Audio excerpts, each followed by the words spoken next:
Welcome to a special broadcast from the students of International Journalism here at KU's School of Journalism. We've been busy this semester learning all about governments and media systems across the world. And today we will share some updates and developing stories from various countries. We begin with an issue that has affected global and local communities. The conflict between Israel and Palestine continues to escalate and has spurred protests across the world, including here at KU. KU reporter Gracie Wheeler, tell us more.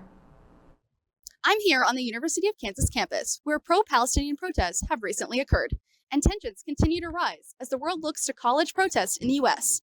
Iran, which recently faced airstrikes from Israel, has led the global support, with President Ibrahim Raisi praising the protests of, quote, Western students, professors, and elites in support of the oppressed people of Gaza during a cabinet meeting last Sunday. Recent protests at the University of Tehran, the largest university in Iran, are similar to protests taking place in the U.S. At a recent protest at the Iranian university, a student attending told Press TV that she and her classmates support other protesters who stood up for Palestine and who want their statesmen to stop the genocide, referring to the protests on various U.S. campuses where over 1,000 people have been arrested in the last 2 weeks, according to Newsweek. Stay tuned for more information as the situation develops. Thank you. Protesters in major cities are rallying against budget cuts to public universities, marking Argentina's largest recent protest.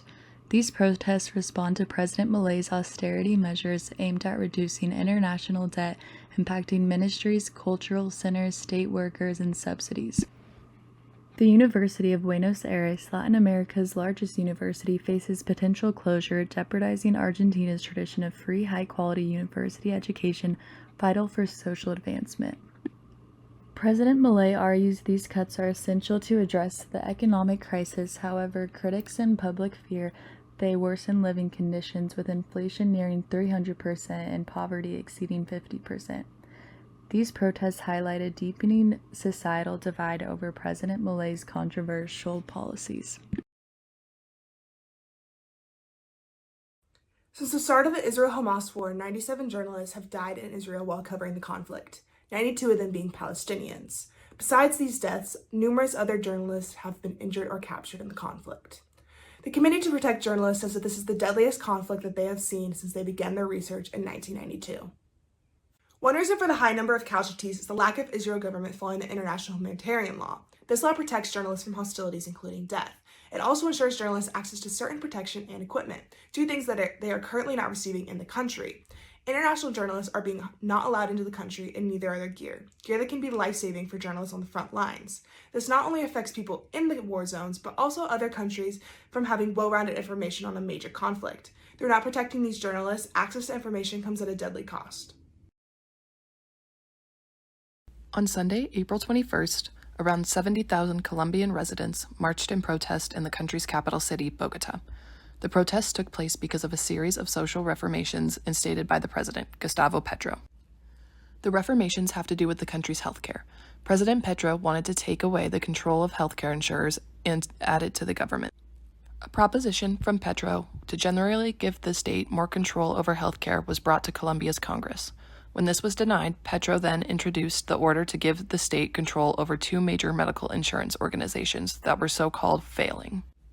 The reformations have to do with the country's healthcare. President Petro wanted to take away control from the healthcare insurers and give it to the government. In retaliation to these protests, President Petro went to X, formerly known as Twitter, and called for a pro-government march on May 1st. India's government has created a fact-checking system that will scan social media and take down anything they deem fake or misleading. The Editors Guild of India, EGI, is a non-profit organization of journalists and editors based in India. They focus on objectives of protecting press freedom and raising the standards of editorial leadership of newspapers and magazines for the freedoms of press in India. Many protests have taken place to fight these new regulations. The minister of the IT department within the government told Indian news agency ANI that their updated rules do not represent censoring at all. If these companies decide to post content that falls out of regulation, then they have to face the consequences of their actions.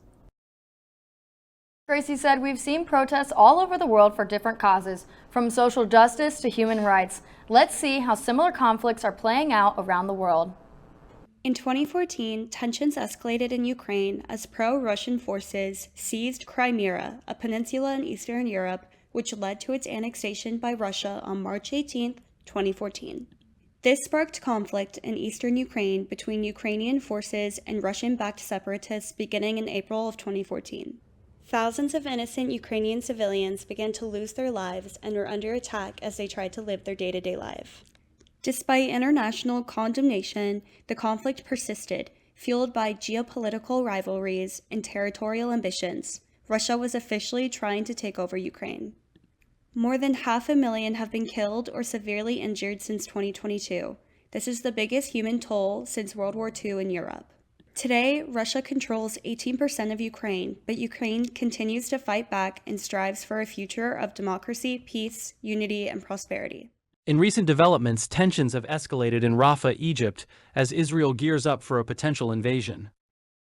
Rafah sits on the border between Egypt and the Gaza Strip, a region plagued by conflict for decades.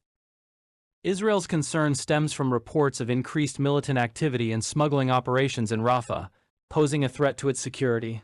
Israeli officials argue that action is necessary to prevent the flow of weapons and militants into Gaza, which could be used against Israel. However, Egypt opposes any Israeli intervention, viewing it as a violation of sovereignty and potentially destabilizing for the region. As diplomatic efforts continue, the situation remains tense, with the risk of further escalation looming large.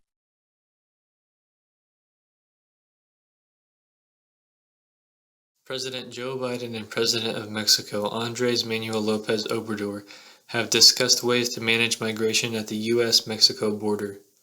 This comes amid rising tensions after Ecuadorian police stormed the Mexican embassy in Quito to arrest former Vice President Jorge Glas, who is seeking asylum. Mexico strongly condemned the raid, severed diplomatic ties with Ecuador, and filed a case against Ecuador at the International Court of Justice for violating diplomatic immunity. These developments impact broader discussions on migration policy in the Americas. While President Biden considers measures to curb unauthorized border crossings, Mexico's diplomatic crisis with Ecuador complicates international relations in the region. The incident raises concerns about regional stability, cooperation, and the respect of international norms, which will play a crucial role in future U.S.-Mexico migration policies. Good evening, and welcome to tonight's report. I am Emma Miller, bringing you the latest updates on the escalating gang violence happening in Haiti. In recent months, this Caribbean country has had severe gang violence issues, which is leaving Haitians in fear and communities scrambling to stay safe and alive. Around 2,500 people have been injured or killed between the months of January and March of this year. With each passing day, the situation grows more dire, creating a widespread concern. Recent reports have included gunfire, kidnapping, and fatal shootings. Violence in the capital has left 160,000 people homeless, and gangs are blocking airports and seaports to prevent people from leaving. Corruption, weak infrastructure, poor governance, and now higher levels of gang violence has led to Haiti facing unmatched challenges, threatening the safety and well-being of their citizens. And this concludes tonight's report. We will continue to monitor the situation and bring you the latest updates. As we've seen, most countries are no stranger to violence, as it's often used as a political weapon for change or oppression. Up next, we'll learn about the issues facing different regimes and presidencies. Chile mourns the loss of 3 officers ambushed and killed in southern Chile. President Gabriel Boric condemns the cowardly attacks, declaring 3 days of national mourning. The officers, responding to false emergency calls, were attacked with heavy caliber weapons. Tensions between the Mapuche indigenous community and landowners intensify, raising security concerns. President Boric vows justice as protests erupt on National Police Day. The attack undermines progress, says Interior Minister Carolina Toa. Civil war broke out when the junta regime of Myanmar, led by General Min Aung Hlaing, jailed, killed, and terrorized largely peaceful protesters who were against the military coup The pro-democracy movement militarized and turned into groups such as the Karen National Union and ethnic militias across the country. Their goal? Topple Halong's junta regime. The most recent rebel skirmish in the border town of Mayawati had led to an initial victory for the rebels, but was reoccupied by the junta regime. Mr. Satani, spokesperson for the KNU, says, "Our objective is not merely regime change to replace the current rulers of the country. We aim for systemic change, transforming all corrupt systems within the nation." The Myanmar military has been exposed to be weaker than anticipated, while the rebels have outperformed international expectations. David Nelson, University of Kansas, reporting. The 2016 Turkish coup saw the Turkish military try to take power from President Erdogan, who was getting more and more authoritarian every day. The Turkish government tried to blame Gulen, who was a major advocate for teaching moderate and modern interpretation of Islam in Turkey, and he had been living in the United States since 1999.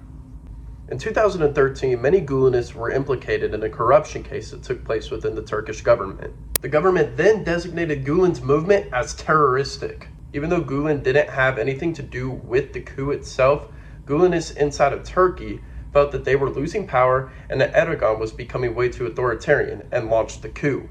The coup failed miserably, as many Turkish residents were loyal to Erdogan, and 8 years later, he's still president of Turkey. El Salvador's political landscape faces a seismic shift as the country's Congress, dominated by President Nayib Bukele's New Ideas Party, greenlights a controversial constitutional amendment. Bukele, labeled a populist strongman, has already made contentious decisions, including mass arrests and reforms favoring his party. Bukele's landslide victory in February, alongside his party's supermajority in Congress, set the stage for unchecked governance. Opposition voices, like legislator Claudia Ortiz, condemn the move as self-serving and urges Salvadorians not to relent. Meanwhile, watchdog groups lament the erosion of political balance and the potential for further abuse of power. As El Salvador grapples with these changes, questions loom over the future of its democracy. We have learned about many different forms of government this year, from socialism, communism, capitalism, authoritarianism, and more. Not all countries have an election process, and these processes are different around the world. Let's learn a little bit more about election processes, voter turnout, and what will be different in one country's upcoming election. On Friday, April 19th, polls opened in the first and largest phase of India's marathon election. About 969 million people in India are eligible to vote in the biggest democratic process in human history, with polling taking place in 7 phases until the votes are counted on June 4th. Prime Minister Narendra Modi's Bharatiya Janata Party aims for a 3rd consecutive term, emphasizing its Hindu nationalist agenda. Modi's tenure has seen economic growth and infrastructure development, but also criticism for religious polarization and economic inequality. The opposition, led by the Indian National Congress, promises to tackle these issues. Key battlegrounds include Uttar Pradesh, reflecting India's diverse socio-political landscape. The BJP seeks to solidify its majority, while the opposition hopes to challenge its dominance in this 2024 election. In the month of April, voter turnout for parliamentary elections in South Korea soared to 67%, the highest percentage in 32 years, according to the National Election Commission. The liberal opposition party, called the Democratic Party, secured 175 out of 300 seats. South Korea's National Assembly is a single-chamber parliament responsible for passing legislation, ratifying treaties, and approving state appointments. The Democratic Party already held the majority in the parliament, but this latest increase in seats is predicted to deepen the policy stalemate for the current South Korean president Yoon Suk-yeol, a member of the Conservative People Party. This voter turnout comes after increased criticism towards the president in the midst of rising food prices and countrywide doctor shortages. South Africa's 2024 elections are happening on May 29th. It is its 30th anniversary and is different because now South Africans can run for parliament without being affiliated with a party. Generally, South Africans vote for a party in a general election. Parties are then allocated places in the 400-seat parliament according to their share of the vote, and lawmakers then elect the president. The ANC has won every national election since 1994 by a clear majority, but its support has gradually decreased over the last 20 years. South Africa's main opposition party, the Democratic Alliance, is in talks over forming a coalition of opposition parties aimed at forcing the ANC out of government completely. Because of the independent candidates, the number of seats available to the other parties is limited and allow for more opportunities for a coalition group. Thank you. Media pluralism and independence in journalism in Hungary continues to remain unresolved to this day. Since 2010, Hungary's government has orchestrated a comprehensive takeover, getting control of a staggering 8% of the country's media, according to the International Press Institute. Broadcasting has become a propaganda tool, and many private media outlets have taken over or silenced. These actions have stiffened journalists' ability to hold authorities accountable and limited the public's access to diverse viewpoints to create their own opinions. To add to the constraints on media, there is a pattern of undermining the rule of law and judicial independence. The lack of media pluralism not only limits the diversity of voices in Hungary, but also undermines democracy. As Hungary grapples with these challenges, the future of media pluralism and independence remains uncertain.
After everything we have shared with you so far, a lot of these subjects are linked together. Let's see how what we've learned has a global impact on subjects like economics and sustainability. Brazil is stepping up as a global leader in renewable energy. Let's explore how this impacts the world. Brazil's energy landscape is remarkably green, with about 45% of its total energy supply coming from renewable sources. This is a significant lead compared to the global average. Brazil has been expanding its renewable energy capabilities with major wind and solar projects. The country is also the leader in bioenergy, primarily through its ethanol production from sugarcane. This powers a good portion of its transportation industry. Brazil's leadership in renewable energy isn't just vital for its own future, but it's crucial for global sustainability efforts. This commitment sets the standard for international cooperation on climate action. So about rising oil prices and Saudi Arabia's plans for the future. Ever since the Russian war with Ukraine started, oil prices have shot up immensely, and when America asked Saudi Arabia to use some of the oil in their reserves in an effort to lower prices, they did the exact opposite and essentially closed up shop just to drive up the price of oil even more. They did this because as the world is moving away from oil, Saudi Arabia needs a new moneymaker. So they're moving to solar panels and also building new buildings, such as that wall, for tourism. By making all of this money, they're hoping to continue existing as a country by continuing to provide so much welfare to their citizens, essentially paying them off to allow Saudi Arabia to stay an authoritarian society. They're also facing many direct outside threats, so any internal strife that they can avoid should be avoided. To end our show, we wanted to share some information about a few more countries. Let's take a closer look at Nepal, Italy, and Costa Rica. Costa Rica is a popular tourist destination due to its national parks and abundant animal life. It's also known for being a country with freedom of speech, much like the United States. Similarly to the U.S., Costa Rica believes in free speech as well as free press, and they both have experienced difficulties creating a truly free speech and press environment. They both have also resolved their issues in similar ways. Various censorships in both countries have been placed on journalists and average citizens alike, most of which were changed or reversed. Costa Rica resolved the uproars caused by these censorships by announcing journalist immunity, a similar response to that of something the United States would do. While Costa Rica remains a state with free speech and press, its most recent issues in this area lie with its current president and its administration, which have been attacking the media more of late. In 2022, President Chavez called journalists political hitmen and dropped Costa Rica to the 15th position in press freedom. This means that Costa Ricans should keep a close eye on their press and speech freedoms, as they may not be around as long as expected. Fascism has had a resurgence and has predated its founder Mussolini, who coined fascism in 1922. Fascism can be defined as a far-right form of government in which most of the country's power is held by one ruler or a small group under a single party. These types of governments are usually totalitarian and authoritarian one-party states. Fascist governments are characterized by a dictatorial leader, centralized autocracy, militarism, use of suppression, an implication of a social hierarchy, and that's just to name a few traits. Fascism is still present in modern times. Sunday, April 21st, 2024, an anti-fascist Italian author accused a public broadcaster of censorship. Nepal is the only Hindu kingdom in the world located in between India and China. In February of 1990, the United National People's Movement was formed by Ganesh Man Singh, the supreme leader of the Nepali Congress. The movement was formed after a nationwide protest and need for the king to intervene with the government. They successfully reached their goal of overturning the autocratic panchayat system within 50 days, which banned political parties and all government power, making King Birendriya under total power. Under pressure from the movement, he was forced to allow for a democratic system, which led to a new constitution. The road to democracy has never been smooth, and there have been periods of unrest throughout. In 2006, another people's movement emerged, demanding an end to the monarchy and establishment of a republic. This ultimately led to the abolition of the monarchy and declaration of Nepal as a federal democratic republic. Since then, Nepal has been working to strengthen their government system. However, the formation of democracy in Nepal is a demonstration of the people's movements and the desire for freedom and self-governance.